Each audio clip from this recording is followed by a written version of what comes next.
অন্তর্বর্তীকালীন সরকারের প্রধান উপদেষ্টা আমাদের সম্মানিত ইউনূস সাহেবের সাথে আমরা একান্ত আলোচনার জন্য সেখানে আমাদের আফিন্দি ভাই তো কথাগুলো বলেছে।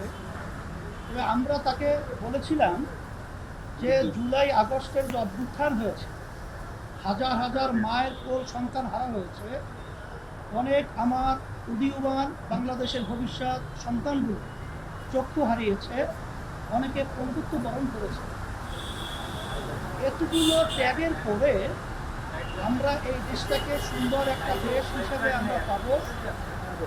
আমরা বলেছিলাম সম্মানিত উপদেষ্টাকে প্রধান যে আপনি তখন আমাদের দেশে ছিলেন, আমাদের দেশ এবং আমাদের দেশের মানুষের প্রয়োজনে আমরা আপনাকে নিয়ে এসেছিলাম।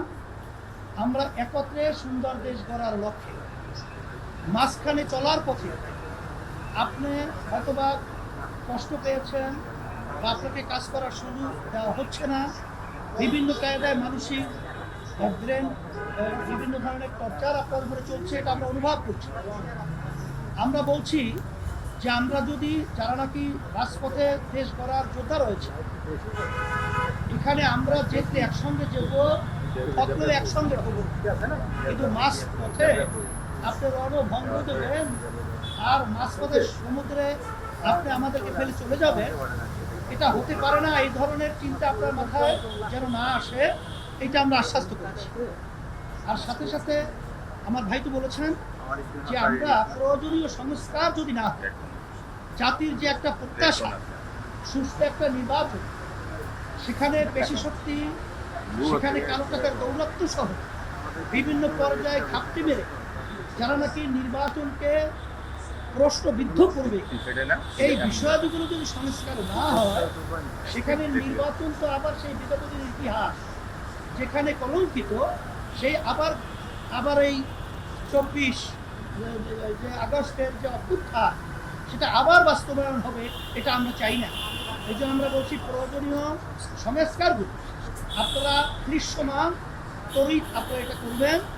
এবং যারা নাকি আমাদের মায়ের কোলকে খালি করেছে, আমাদের দেশকে সন্তান হারা করেছে এবং বন্ধুত্ব বরণ করেছে, এই অপরাধীদেরকে, ফ্যাসিস্টদেরকে, খুনিদেরকে আয়নাঘর যারা বানিয়েছে, আন্তর্জাতিক সমস্ত ক্রিয়ার ইতিহাস লঙ্ঘন করে এদের বিচার দৃশ্যমান করতে হবে এবং জাতীয় নির্বাচন এটা একটা পরিবেশ তৈরি করতে হবে।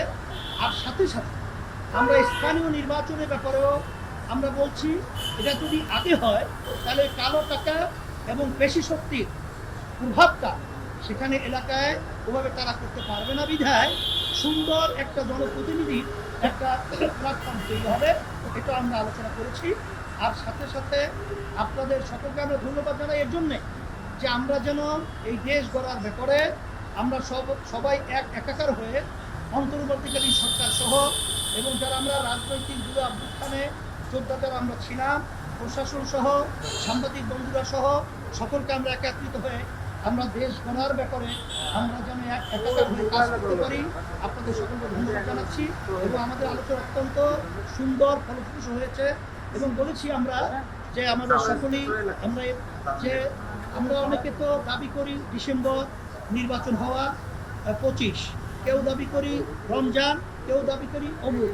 আমরা বলেছি আপনারা সময় তো খুব বেশি এখানে হেরফের না, আপনি বলছেন জুনের মধ্যে।